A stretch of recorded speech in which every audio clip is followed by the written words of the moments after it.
नमस्कार. ठरलं तर मग या मालिकेच्या आजच्या भागामध्ये मी तुम्हा सर्वांचे अगदी मनपूर्वक स्वागत करते. आजच्या भागामध्ये आपल्याला पाहायला मिळतं की आता प्रतिमा आत्या आणि सर्वच जण एकत्र जमलेले असतात. आता अर्जुनचं हे बोलणं ऐकून कल्पनाताई अर्जुनला म्हणतात, अर्जुन आणि सायली, आता तिला तन्वी म्हणून वावरण्याची काहीच गरज नाही आहे, कारण पूर्णाजींना माहीत आहे की ही सायली आहे, तन्वी नाही. तर अर्जुन काहीच बोलत नाही. प्रतापराव म्हणतात, अर्जुन अरे काय झालंय, तुम्ही काहीच का बोलत नाही यात? तर अर्जुन म्हणतो, हेच तर सरप्राईज आहे. ज्या तन्वीची आपण आतुरतेने वाट पाहत होतो, ज्या तन्वीसाठी आपला जीव वर खाली व्हायचा, सतत तिची आठवण यायची, ती कुठे आहे हा विचार मनात यायचा, तीच तन्वी कोण आहे हे फायनली आम्हाला कळालं आहे. आता मात्र सर्वच जण अर्जुनकडे पाहतात. तर अर्जुन म्हणतो, आपली तन्वी म्हणजे दुसरी तिसरी कोणी नाही, तर सायली हीच खरी तन्वी आहे. आता हे ऐकल्यानंतर घरातील सर्वांनाच धक्का बसतो. परंतु त्याचवेळी राकेश त्या ठिकाणी येतो आणि म्हणतो, व्हॉट रबिश, अर्जुन अरे काय चाललंय? अरे एवढ्या महत्त्वाच्या गोष्टीचा असा खेळ करू नकोस, मस्करी करू नकोस. अरे आपल्या सगळ्यांची मस्करी ठीक आहे, परंतु काका काकूंचा त्यांचा विचार कर ना, त्यांच्या भावनांचा असा खेळ मांडू नकोस. तर सुमन काकू राकेशला थांबवतात आणि म्हणू लागतात, राकेश अरे जरा थांब, सायली अर्जुनला नक्की काय बोलायचंय ते आपण ऐकून तरी घेऊयात. राकेश म्हणतो, यात काय ऐकायचं आहे? आपल्या सगळ्यांनाच माहीत आहे, सायली वहिनी म्हणजेच वात्सल्य आश्रममध्ये वाढलेली एक अनाथ मुलगी आहे. मग ती आपली तन्वी असूच शकत नाही. हा आपल्या सगळ्यांना फसवतोय आणि तुम्ही त्याच्यावर विश्वास ठेवताय. तर त्यावेळी प्रतापराव म्हणतात, राकेश थांब, अर्जुन एवढं मोठं स्टेटमेंट एवढ्या खंबीरपणे करतोय म्हणजे अर्जुन पुराव्याशिवाय बोलत नाहीये, त्याच्याकडे नक्कीच काहीतरी पुरावा असणार. तर राकेश म्हणतो, अंकल कसला आलाय पुरावा? आत्ताच तन्वी म्हणून आलेली ती प्रिया, तिने इतकं काका काकूंना फसवलंय की त्या धक्क्यातून अजून ते दोघं सावरलेही नाही आहेत. आणि जे आत्तापर्यंत प्रियाने केलं तेच आता सायली वहिनी करणार. त्यावेळी सर्वच जण शांत होतात, कारण सर्वांचाच सायली आणि अर्जुनवर पूर्ण विश्वास असतो. तर सायली सर्वांना म्हणते, आम्ही तुम्हाला सांगावं की मी तन्वी आहे आणि तुम्ही त्या गोष्टीवर विश्वास ठेवावा असं अजिबातच नाहीये. आणि आम्हाला हेही माहीत होतं की ज्यावेळी ही गोष्ट आम्ही तुम्हाला सांगणार त्यावेळी पुरावे मागितले जाणार, आणि म्हणूनच त्या सगळ्या पुराव्यांच्या आधारावर ते सर्व पुरावे घेऊन येतच मी आता तुम्हा सगळ्यांना हे सत्य सांगते की हो, मीच तुम्हा सगळ्यांची तन्वी आहे.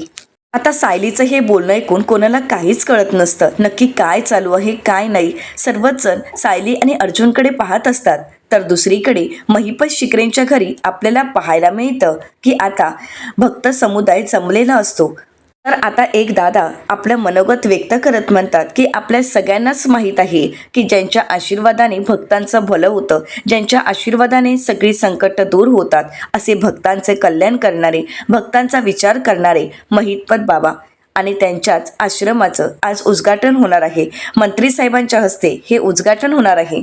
आता आलेल्या मंत्री साहेबांच्या हस्ते बहुगुणी बाबांच्या फोटोला पुष्पहार घालत आणि त्यानंतर दीपप्रज्वलन करत या कार्यक्रमाचं उद्घाटन केलं जातं, त्या आश्रमाचं उद्घाटन केलं जातं. त्यानंतर महिपत शिकरे सुद्धा दीपप्रज्वलन करतात.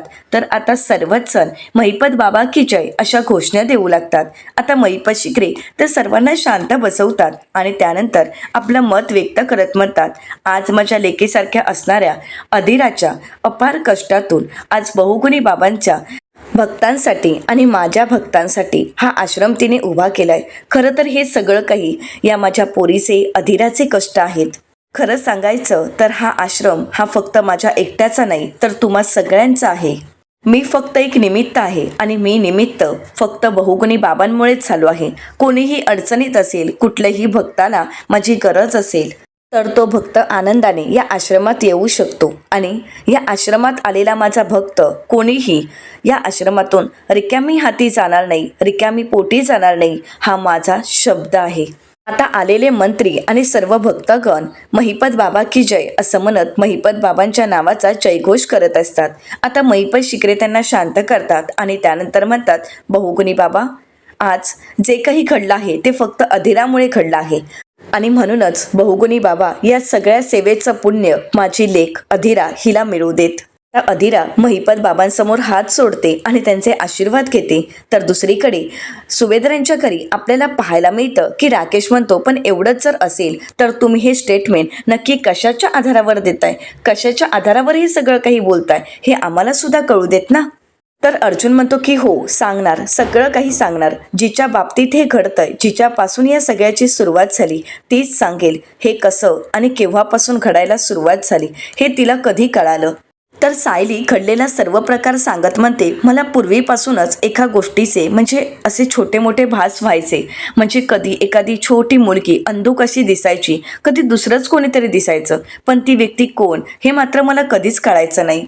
पण ज्यावेळी पूर्णाजींना बरं नव्हतं आणि त्यावेळी त्यांनी मला तन्वी अशी हाक मारली, त्यावेळी मात्र हे भास वाढायला लागलेत. आता सायलीला घडलेला तो पहिला प्रसंग आठवतो. पूर्णाजी सायलीला मांडीवर घेऊन थोपटत असतात, त्यावेळी त्या अंगाई म्हणत असतात आणि तीच अंगाई त्यांनी लहानपणी तन्वीसाठी गायलेली असते. आणि हा सायलीला मिळालेला पहिला संकेत असतो, हा झालेला पहिला भास असतो. तर त्यानंतर सायली पुढे म्हणते की ज्यावेळी पूर्णाजींसोबत मी देवी आईसमोर उभी होती आणि देवासमोर उभं असताना ज्यावेळी सायंकाळची प्रार्थना म्हणत होते, त्यावेळी सुद्धा मला असाच भास झाला. कारण हा लहानपणीचा तोच आवाज, तीच प्रार्थना आणि पूर्णाजींसोबत उभं राहून मी करणं, हे सगळं काही मला आठवत होतं. पण नीट मला काहीच डोळ्यासमोर दिसत नव्हतं.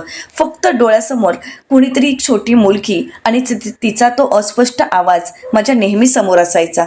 इतकंच काय, तर सायलीने पूर्णाजींचा लहानपणी चष्मा ज्या झाडाखाली ती पुरून ठेवायची, त्याच झाडाखाली तिने पुन्हा एकदा चष्मा पुरून ठेवलेला असतो. आणि त्यावेळी पूर्णाजी सायलीला म्हणालेले असतात, अगं लहानपणी तू ज्या ठिकाणी माझा चष्मा पुरून ठेवायचीस ना, आता सुद्धा तू तिथेच ठेवलायस.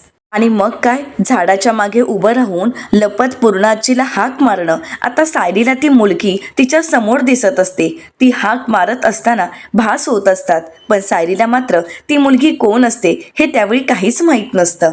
त्यानंतर सायली अर्जुनसोबत ज्यावेळी देवी आईच्या दर्शनासाठी गेली होती, त्यावेळी तिथली जागा ही तिच्यासाठी ओळखीची होती. आणि तिथे भेटलेले बाबा सायलीला म्हणालेले असतात, मिळणार, तुझ्या सगळ्या प्रश्नांची उत्तरं तुला मिळणार, पण ती तुलाच शोधावी लागणार. असं म्हणत घडलेला सर्व प्रकार सायली घरच्या सगळ्यांनाच सांगत असते. सायली पुढे म्हणते, प्रतिमा आत्या मला माहेरपणाला घेऊन गेल्यात. आणि त्यानंतर किल्लेदारांच्या घरी काय काय घडलं हेही सायली सांगू लागते. प्रतिमा आत्यांनी ज्यावेळी तन्वीच्या लहानपणीच्या वस्तू सायलीला दाखवलेल्या असतात, तर त्यामध्ये एक कॅसेट असते. सायली विचारते, ही कॅसेट? त्यावेळी प्रतिमा आत्या म्हणतात, अगं यामध्ये रविराजने लहानपणी तन्वीचा शुभंकरोती हा आवाज रेकॉर्ड करून ठेवला होता. आणि त्यावेळी सुद्धा सायलीला ती मुलगी तिच्या समोर दिसत असते. ती मुलगी शुभंकरोती म्हणते हे सायलीला दिसत असतं, भास होत असतो. एवढंच काय, तर ज्यावेळी किल्लेदारांच्या घरी संध्याकाळच्या वेळी धूप फिरवायचा असतो, त्यावेळी प्रतिमा आत्या धूप फिरवतात, त्याप्रमाणे सायली सुद्धा धूप फिरवत असते. आणि त्यावेळी सायलीला ती छोटी मुलगी पुन्हा एकदा तिच्या समोर उभी असताना दिसते. पुन्हा एकदा तिच्या हातात सुद्धा धुपारत असतो. आणि ती जशी पुढे जाईल तशी सायली पुढे पुढे जात असते. त्यावेळी सायली तिच्या मागोमाग घरभर धुपारत फिरवत असते. आणि त्यावेळी नकळतच तिच्या हातून एक ड्रॉइंग बुक खाली पडतं. त्यावेळी प्रतिमा आत्यांना ते सायली दाखवते आणि म्हणू लागते, प्रतिमा आत्या हे ड्रॉइंग बुक नक्की कोणाचं आहे? तर प्रतिमा आत्या म्हणतात, अगं ते तन्वीचं आहे. तर सायली म्हणते, आणि त्यात मला एक चित्र दिसलं, जे चित्र तसंच दिसलं ज्यावेळी मी आश्रमात होती, त्यावेळी आश्रमाच्या भिंतीवर सुद्धा मी अगदी तसंच चित्र काढलं होतं. आता नक्की पुढे काय घडलं हे अर्जुन पुराव्यासहित सगळ्यांना दाखवत असतो. आश्रमातील भिंतीवरचं ते चित्र आणि त्यानंतर तन्वीच्या ड्रॉइंग बुकमधील चित्र हे दोन्ही सेम आहेत हे अर्जुन, अश्विन, अस्मिता आणि घरातील सर्वांनाच दाखवतो. तर त्यानंतर अर्जुन टेप रेकॉर्डमध्ये असणारा तो तन्वीचा लहानपणीचा आवाज तोही सगळ्यांना ऐकवतो. त्यावेळी मात्र लहानपणीच्या तन्वीचा आवाज ऐकून सगळ्यांचेच डोळे पाणावतात, सगळ्यांच्याच डोळ्यात अश्रू असतात. परंतु आता ही सायली म्हणजेच तन्वी आहे, यावर सगळ्यांनी विश्वास कसा ठेवावा कोणाला काहीच कळत नसतं. अर्जुन एक एक करून सर्व पुरावे दाखवत असतो. इथे मात्र राकेशची बोलतीच बंद झालेली असते. आता हे सगळं काही कसं थांबवावं राकेशला काहीच कळत नाही. राकेश सगळं काही थांबवण्याचा प्रयत्न करत असतो, परंतु आता अर्जुन आणि सायली या दोघांकडे इतके भक्कम पुरावे असतात की राकेशला आता हे सगळं काही थांबवणं शक्यच होत नसतं. आता सर्वच जण ते एक एक पुरावे पाहत असतात. तर दुसरीकडे महिपत शिकरेंच्या आश्रमात आपल्याला पाहायला मिळतं, सचिन म्हणतो की एवढंच नाही तर आता सर्व भक्तांसाठी या आश्रमात अन्नछत्र सुरू केलं जाणार आहे. या आश्रमात येणारा प्रत्येक भक्त आणि त्या प्रत्येक भक्ताची अगदी व्यवस्थित काळजी घेतली जाणार, त्याच्या सगळ्या सुखसुविधांची इथे व्यवस्था केली जाणार. आणि या अन्नछत्रासाठी मंत्री साहेबांनी खूप मोठं सहकार्य केलं. एवढंच नाही तर आज तुम्हा सगळ्या भक्तांसाठी इथे महाप्रसादाची व्यवस्था केली गेली आहे आणि ती व्यवस्था ही धनेश साहेबांकडून केली गेली आहे. आता सर्वजण टाळ्या वाजवतात, त्यांचं कौतुक करतात. तर आता मंत्री साहेब उभे राहतात आणि महिपत बाबा की जय अशी घोषणा करत आपलं मनोगत व्यक्त करतात आणि म्हणतात, महिपत बाबांच्या या आश्रमातून गोर गरिबांना मदत केली जाणार आहे आणि या सगळ्यासाठी माझा त्यांना पाठिंबा आहे. एवढंच नाही तर पुढे जाऊन महिपत बाबांच्या नावाने शाळा, कॉलेज, हॉस्पिटल उभारली जाणार आहेत. त्यामध्ये सुद्धा मोफत शिक्षण आणि मोफत औषध पाणी दिलं जाणार आहे.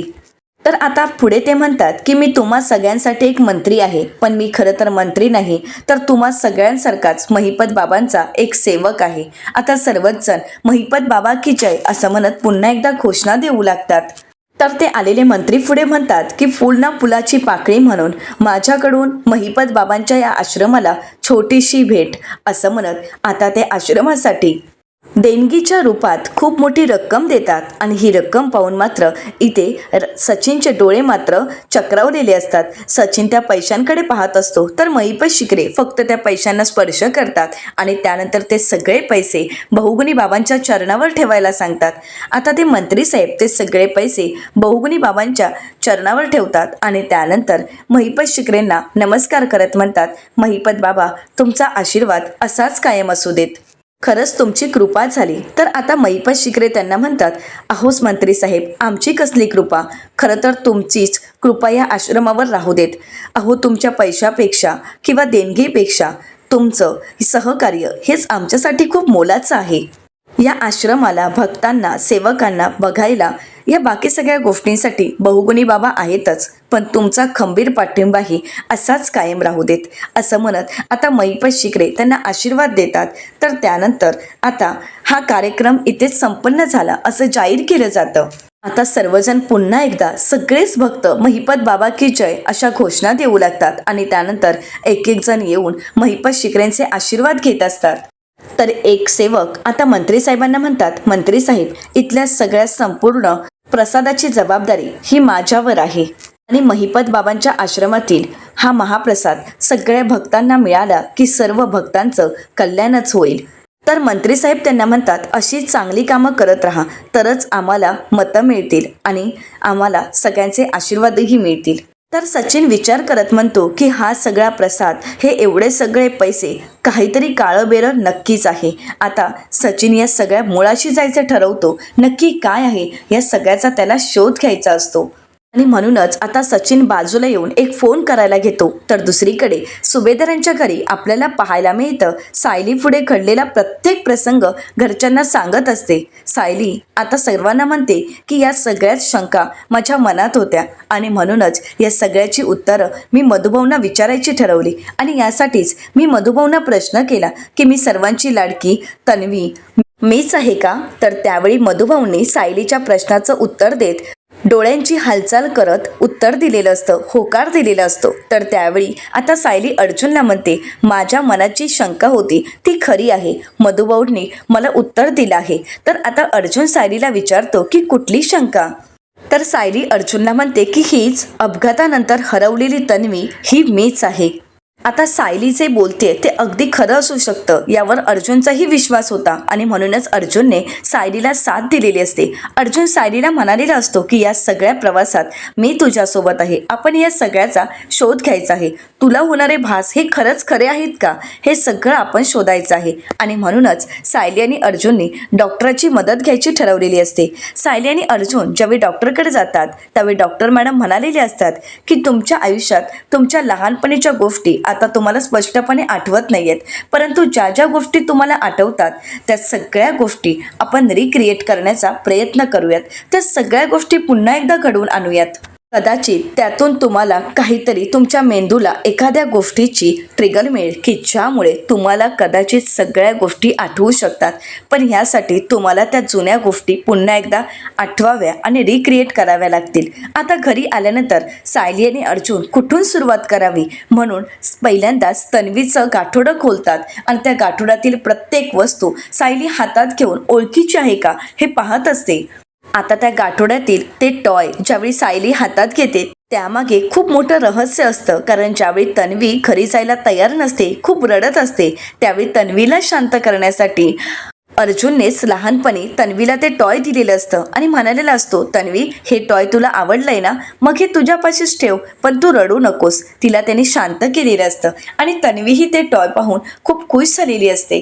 खरं तर ते टॉय हातात घेतच तन्वी घरी जायला निघालेली असते आणि नियतीने मात्र वेगळाच खेळ खेळलेला असतो. त्यावेळेस त्यांचा अपघात घडलेला असतो आणि अर्जुन आणि सायली म्हणजेच तन्वीची ताटातोड झालेली असते. तर त्यानंतर सायली घडलेला प्रत्येक प्रसंग सांगते. लहान असतानाच तन्वी आणि अर्जुन ज्याप्रमाणे लपून घरात आईस्क्रीम खायचे त्या पद्धतीनेच पुन्हा एकदा तो सीन रिक्रिएट करत सायली आणि अर्जुन किचनमध्ये बसून आईस्क्रीम खात असतात. त्यावेळी सुद्धा सायलीला लहान अर्जुन आणि लहान तन्वीचा भास होतो. ते दोघेही तिच्या समोर बसले आहेत आणि आईस्क्रीम खात आहेत. हे चित्र तिच्या डोळ्यासमोर उभं असतं. एवढंच काय तर आता अर्जुन आणि सायली गार्डनमध्ये जातात. ज्या पद्धतीने अर्जुन लहानपणी तन्वीसोबत पकडापकडीचा खेळ खेळायचा त्याच पद्धतीने ते दोघं आताही खेळत असतात. अर्जुन तन्वी थांब असं म्हणत तिच्या मागे मागे धावत असतो आणि त्यावेळी सायली दमते. ती दमून थकून खाली बसते. अगदी लहानपणे तन्वीसुद्धा अशीच खाली पडलेली असते आणि ती खूप रडत असते. पण तन्वीला शांत करण्यासाठी अर्जुन तिला आपल्या गळ्यातील लॉकेट देतो आणि म्हणू लागतो, तन्वी तू पूर्णाचीला माझं नाव नको सांगूस, थांब, तुला हे लॉकेट आवडलं होतं ना, हे घे, हे तुला लॉकेट घे. आणि आता सुद्धा अर्जुनने तसंच लॉकेट सायलीच्या गळ्यात घातलेलं असतं आणि त्यावेळी अर्जुन ज्या गोष्टी करत असतो त्या सगळ्या गोष्टींनी कुठेतरी सायलीला ह्या सगळ्या गोष्टी आपल्या बाबतीत लहानपणी घडल्या आहेत याचा भास होत असतो. त्या सगळ्या घडलेल्या गोष्टी सायलीला पुन्हा आठवू लागतात. या सगळ्याच गोष्टी सायलीला स्पष्टपणे दिसत नसतात, स्पष्टपणे आठवत नसतात की ती लहान तन्वी म्हणजे मीच आहे. आणि म्हणूनच सायली अर्जुनला म्हणालेली असते की आपण जसं ठरवून महिपत शिकरेला प्रतिमा आत्यांच्या समोर आणलं होतं तसंच जर हा अपघात ठरवून पुन्हा घडवून आणला तर. आणि म्हणूनच अर्जुनच्या साथीने पुन्हा एकदा हा अपघात घडवून आणण्याचं ठरवलं जातं. प्रतिमा आत्या आणि रविराज सर यांना घेत आता सायली अर्जुन यांनी या अपघाताचा पुन्हा एकदा पुनरावृत्ती केलेली असते. आणि त्यावेळी मात्र हँड ब्रेक फेल झालेले असतात, ब्रेक लागत नसतात. पण त्यावेळी अर्जुन त्यांच्यासोबत असतो आणि अर्जुनने त्यांना वाचवलेलं असतं. परंतु ज्यावेळी गाडी स्पीडमध्ये असते आणि त्याच रस्त्याने गाडी जात असते त्यावेळी मात्र सायलीच्या डोळ्यासमोर सगळे चित्र अगदी लख्ख प्रकाशाप्रमाणे दिसत असतात. सायलीला आठवतं की अर्जुनचा वाढदिवस असतो आणि त्यानिमित्तच संपूर्ण किल्लेदार कुटुंब हे सुभेदारांच्या घरी गेलेलं असतं. आणि तन्वी ही अर्जुनला आवाज देत म्हणते, अर्जुन. आता अर्जुन सुद्धा अगदी आतुरतेने तन्वीची वाट पाहत असतो. इथे अर्जुन रविराज सरांची गाडी कंट्रोल करण्याचा, त्यांना वाचवण्याचा प्रयत्न करत असतो. पण सायली मात्र त्याच गोष्टींमध्ये हरवून गेलेली असते. सुभेदारांच्या घरी गेल्यानंतर अर्जुनचा थाटात वाढदिवस साजरा करणं, अर्जुनला पहिलं औक्षण तन्वीनेच करणं. एवढंच काय तर घरी जात असताना अर्जुनने तिच्यासाठी दिलेला तो टॉय, या सगळ्या गोष्टी तन्वीला म्हणजे सायलीला अगदी स्पष्टपणे आठवत असतात. आणि ज्यावेळी सायली या गोष्टी खरंच सांगत असते त्यावेळी सगळ्यांनाही माहीत असतं की ह्या सगळ्या गोष्टी घडून गेल्या आहेत आणि ह्या गोष्टी अगदी खऱ्या आहेत, अगदी बरोबर क्रम आहे. अगदी सायली ज्या सांगत असते त्या खऱ्या गोष्टी असतात. आणि त्यावेळी मात्र सगळ्यांनाच धक्का बसतो. तर कल्पनाताई म्हणतात, सायली अर्जुन तुम्ही हे सगळं काही खरं सांगताय ना, यात कुठलाही गैरसमज तर नाही आहे ना. तर अर्जुन म्हणतो, मम्मा अशी एक व्यक्ती आहे की जिने सांगितल्यावर तुमचा 100% विश्वास बसेल. आता कोणाला काहीच कळत नसतं. तर अश्विन विचारतो की कुठली व्यक्ती. तर अर्जुन म्हणतो 1 मिनिट असं म्हणत आता अर्जुन दरवाजा उघडतो. तर दरवाजा बाहेर मधुभाऊ असतात आणि कुसुमताई असतात. आता मधुभाऊ व्हीलचेअरवर असतात. तर सर्वच जण मधुभाऊंना पाहून आश्चर्यचकित होतात. सर्वच जण म्हणतात, मधुभाऊ. आता मधुभाऊ बरे झालेत हे पाहून सर्वच जण खूप खुश होतात. तर इकडे मात्र राकेश मनाशीच म्हणतो की हा खेळडा जिवंत कसा, कारण याबद्दल राकेशला काहीच माहीत नसतं. पण खरं तर सायली हीच खरी तन्वी आहे हे सिद्ध करणारा सगळ्यात मोठा पुरावा म्हणजेच मधुभाऊ असतात. कारण या सगळ्या गोष्टींचे साक्षीदार मधुभाऊ असतात आणि म्हणूनच अर्जुन आता मधुभाऊंनाच घरी घेऊन येतो. मधुभाऊंना पाहताच प्रतापराव म्हणतात, मधुभाऊ अहो तुम्ही बरे कधी झालात? याबद्दल सायली आम्हाला काहीच बोलली नाही. तर अर्जुन म्हणतो, हे सुद्धा तुमच्यासाठी एक सरप्राईजच होतं. तर आता रविराज सर मधुभाऊंना विचारतात, मधुभाऊ तुमची तब्येत बरी आहे ना? तर मधुभाऊ म्हणतात की हो, मी आता एकदम व्यवस्थित आहे, मी ठीक आहे. तर कुसुमताई म्हणतात, मधुभाऊंना हॉस्पिटलमधून घरी आणल्यानंतर त्यांच्या तब्येतीत सुधारणा होत होती. हळूहळू त्यांच्यामध्ये बदल होत होते. पण काल रात्री अचानक काय झालं काहीच कळलं नाही. त्यांना कुठून बळ आलं काहीच कळालं नाही. ते अचानकच उठून बसले. माझ्यासाठी सुद्धा हा खूप मोठा धक्का होता. आणि उठल्यावर फक्त साऊ साऊ म्हणायला लागलेत. तर आता मधुभाऊ म्हणतात, कदाचित तुम्हा सगळ्यांना हे सत्य सांगण्यासाठीच देवाने मला जिवंत ठेवलं असावं, बाकी काहीच नाही. हीच गोष्ट देवाच्या मनात असेल की मी तुम्हा सगळ्यांना सत्य सांगावं, खरी परिस्थिती तुम्हाला कळावी आणि म्हणूनच देवाने हा चमत्कार घडवला आहे. तर मधुभाऊ सुद्धा आता घडलेला सर्व प्रकार सांगत म्हणतात, सायली ज्यावेळी आश्रमात आली त्यावेळी ती कोण हे मलाही माहीत नव्हतं. पण मागच्या वेळी ज्यावेळी वकील साहेब आणि प्रतिमा वहिनी आश्रमात आलेत त्यावेळी भिंतीवर काढलेलं चित्र त्यांनी पाहिलं आणि त्यावेळी ते म्हणालेत की हे चित्र म्हणजे असंच चित्र तन्वीही काढायची. आणि त्यावेळी त्यांचं हे बोलणं ऐकून मला आश्चर्यच वाटलं. पण त्यावेळी मी या सगळ्या गोष्टींचा शोध घ्यायला सुरुवात केली आणि त्यावेळी मधुभाऊंना प्रियाच्या कपाटात सायलीच्या बालपणीचा फोटो सापडलेला असतो आणि त्यावेळी मधुभाऊंना तो फोटो पाहून आठवतं की हीच मुलगी आहे की जी लहान असताना मला मंदिरात सापडली होती. त्यावेळी मधुभाऊ विचार करत म्हणतात, प्रियाच्या कपाटात सायलीच्या बालपणीचा फोटो म्हणजेच प्रिया सायलीच्या बाबतीत काही गडबड तर करत नाही आहे ना? आणि त्यानंतर मधुभाऊंच्या हाती लागलेला तो प्रतिमा आत्या आणि लहान तन्वीचा फोटो, त्यावेळी मधुभाऊंचा विश्वास बसतो की साऊ म्हणजेच साऊ हीच खरी तन्वी आहे. आता प्रतिमा आत्या उठून उभ्या राहतात आणि म्हणू लागतात, या कुठल्याच पुराव्यांची मला खरं तर काहीच गरज नाही आहे. मला यातील कुठल्याच पुराव्यांची गरज नाही, कारण माझं मन नेहमीच मला सांगत आलं. असं म्हणत प्रतिमा आत्या पुढे येतात. सायलीच्या गालावरून हात फिरवत म्हणतात, हो माझं मन मला नेहमीच सांगत आलं की तूच माझी लेक आहेस. आता प्रतिमा आत्या आणि सायली दोघांच्याही डोळ्यात आनंद अश्रू असतात. पहिल्यांदाच 25 वर्षानंतर मायलेकींची पुन्हा एकदा भेट झालेली असते. आत्तापर्यंत प्रतिमा आत्या अशी हाक ज्यांना आपण मारत होतो तीच आपली आई आहे, तर जिला आपण मानलेली लेक म्हणून मानलं तीच आपली खरी मुलगी आहे. हे मात्र ज्यावेळी सत्य दोघांसमोर येतं त्यावेळी मात्र दोघांनाही राहवत नाही. दोघेही एकमेकींकडे पाहत असतात. कित्येक वर्षानंतर दोघींची अशी भेट झालेली असते. तर येणाऱ्या पुढील भागामध्ये आपल्याला पाहायला मिळतं. रविराज सर अर्जुनला म्हणतात, पण अर्जुन यावेळी जर हे सगळं काही खोटं ठरलं तर त्यावेळी राकेश म्हणतो, हे सगळं खोटं ठरणारच आहे, कारण या सगळ्याचे सायंटिफिक असे काय पुरावे आहेत. तर त्यावेळी अर्जुन DNA टेस्टचे रिपोर्ट रविराज सरांना दाखवतो आणि म्हणू लागतो, हे घ्या, हे आहेत रिपोर्ट. सायली आणि प्रतिमा आत्या या दोघांचे DNA मॅच झाले आहेत.